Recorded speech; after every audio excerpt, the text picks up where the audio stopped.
London's population was just under 1 million in 1801, but by 1841 it had doubled to almost 2 million.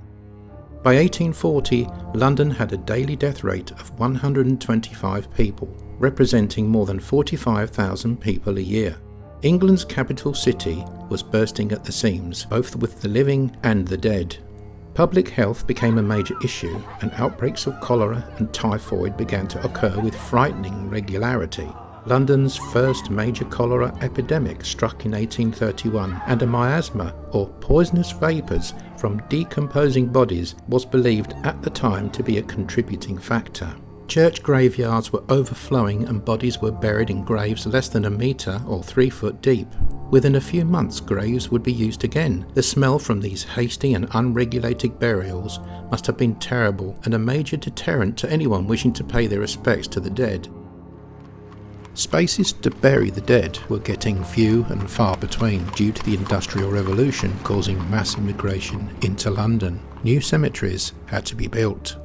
Highgate Cemetery was the flagship project of the London Cemetery Company, established by an Act of Parliament in 1836 to build cemeteries north, south and east of London. Nunhead, the southern cemetery, was set up soon after Highgate, but the company never built the proposed cemetery to the east.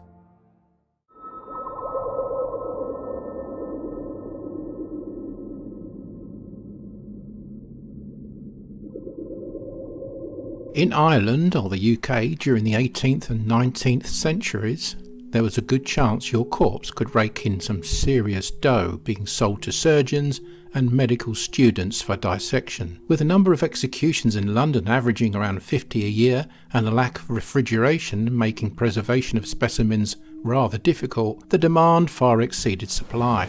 As a result, medical students and anatomists took matters into their own hands, stealing corpses for their own use.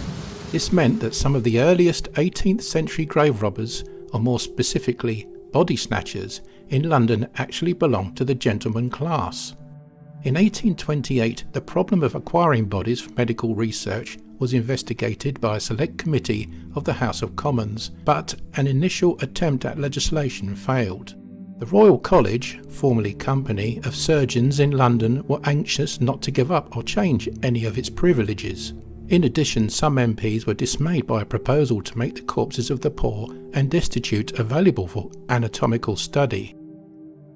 However, the Anatomy Act of 1832 gave surgeons and their students legal access to bodies from workhouses, hospitals and prisons that were unclaimed 48 hours after death. It was also made possible for a person to donate a next of kin's body for medical study.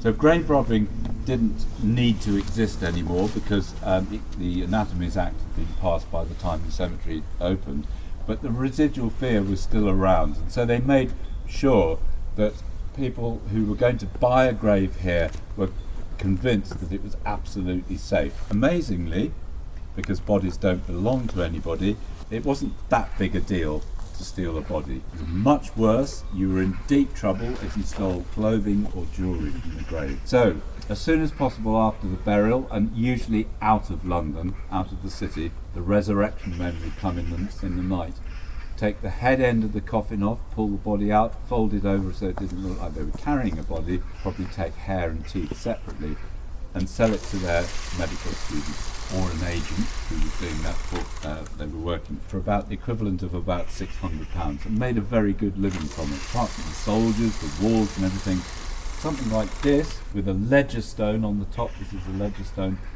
far too heavy for a couple of guys and a pickaxe to get out in the middle of the night.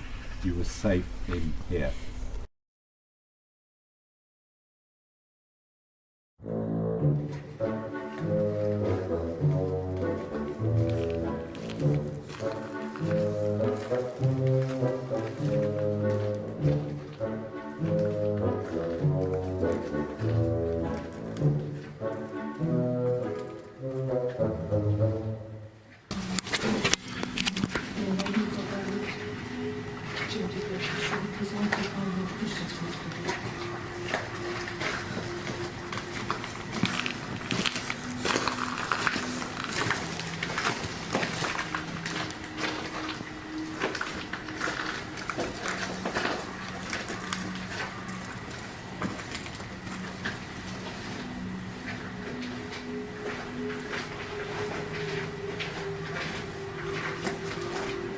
Good, nice shot in here, Sarah.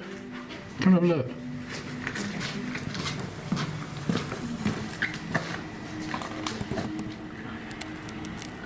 Wow. Walter Armstrong. Let's have a look at Campion.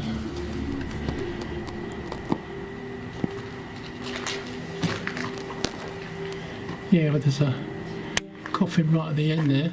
Yeah, wow. For Campion. I'm shaking a bit, so I might have to freeze frame these pictures.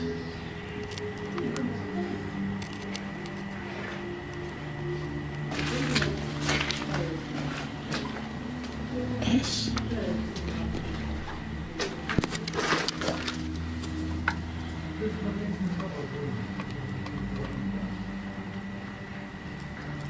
This one's full of coffins. There's quite a few in there. Got one, two, look, one at the end, look. Because there's quite a few people in there. Yeah, George. Elizabeth. coffin there. One at the bottom there, look. George. Elizabeth. Yeah. That. 1, 2, 3, 4, 5. There's a small one at the top. That must be a child. Must be a child in the top one. Oh yeah. George is only 6. Family vault of John and Elizabeth are in the Ferns, Upper Clapton. Right. Should we look at this one then? See who's in there? That coffin there looks like it's on its last legs. We're well rotted in here. This one. Wow. You're kidding me. Why's my watch gone? Don't tell me it's run out of charge already.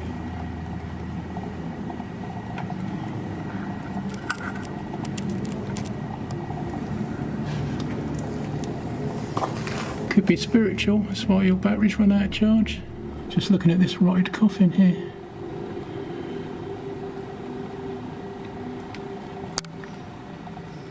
Can you see that? Yeah.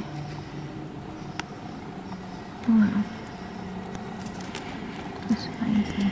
Oh, what the heck is that in there? Wonder what that is. Something shiny there. Maybe it's a bit of jewellery. No, it's like an ornament or something. Should have some pretty small coffins in here then, I'd say. Yeah. I mean, so sad.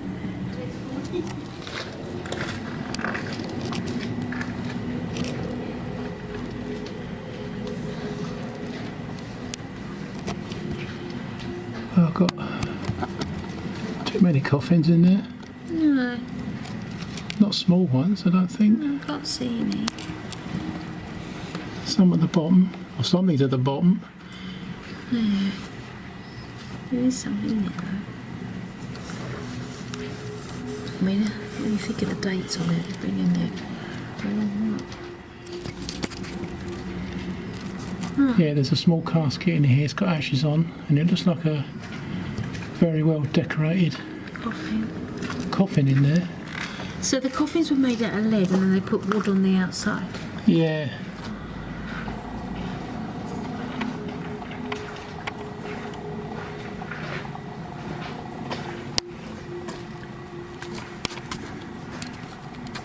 The family vault of Major W.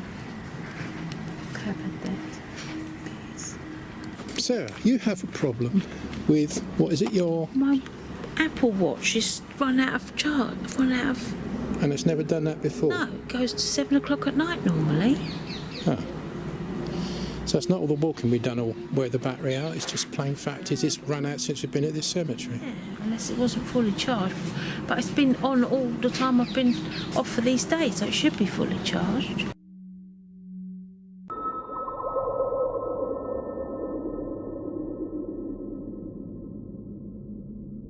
So if you're in one of these vaults, you're above ground, you're in an airtight sealed coffin made of lead. Lead's a very soft metal. As you decompose, you give off a lot of gas and can make the lead very fragile. So the family all pile in, knock the coffin, massive, appalling explosion, potentially lethal. To avoid that, they'd employ a man called a coffin tapper, who would come along a few weeks after the burial.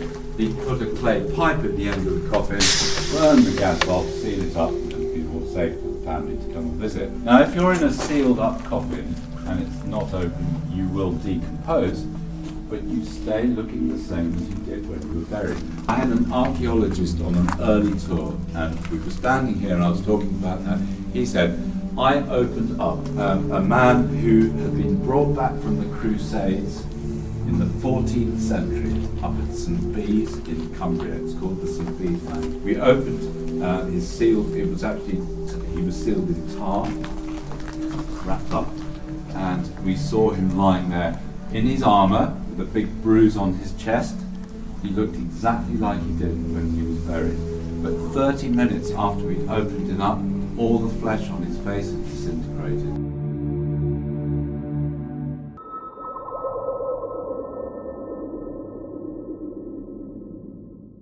The catacombs, as you can imagine, didn't look like this when they were opened.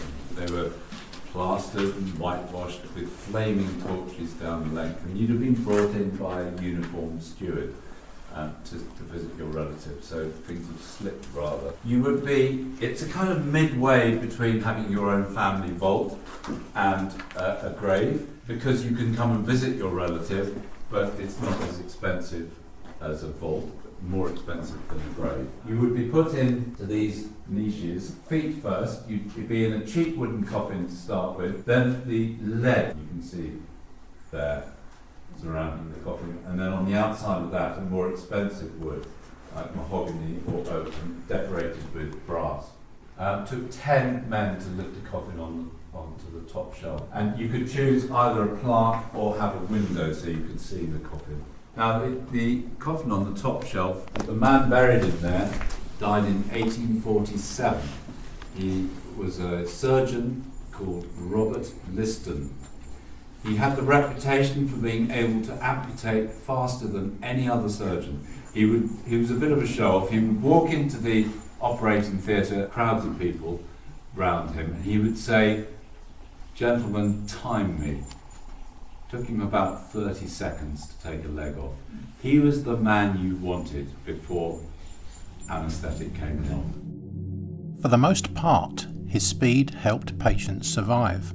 Unfortunately, other times it backfired dramatically. During one leg amputation, he accidentally castrated a patient in his haste to remove the limb. Another mishap was even more dire. On that fateful day, Dr. Liston was performing another leg amputation. As he moved with lightning speed, he accidentally cut off the fingers of the assistant who had been holding the patient down. Then, as he brought his knife back up, he slashed the coat of a spectator, supposedly dying immediately of fright. Though the assistant and patient survived the immediate procedure, they died not long after from infection. Thus, despite Dr. Liston's successes, he became the only surgeon in known history to have a 300% mortality rate from a single operation.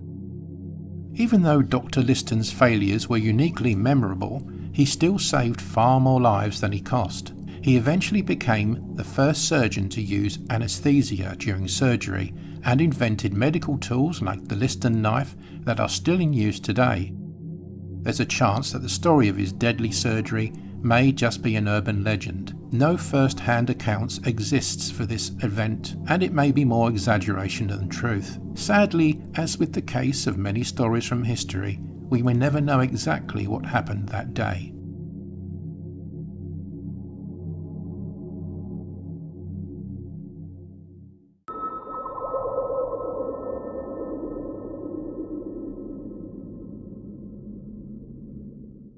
There is a story about these steps. The first tour of the day in January. Pristine snow everywhere. The tour party came round the corner to go up these steps. Not a mark in the whole cemetery, except footsteps right in the middle of the path going down.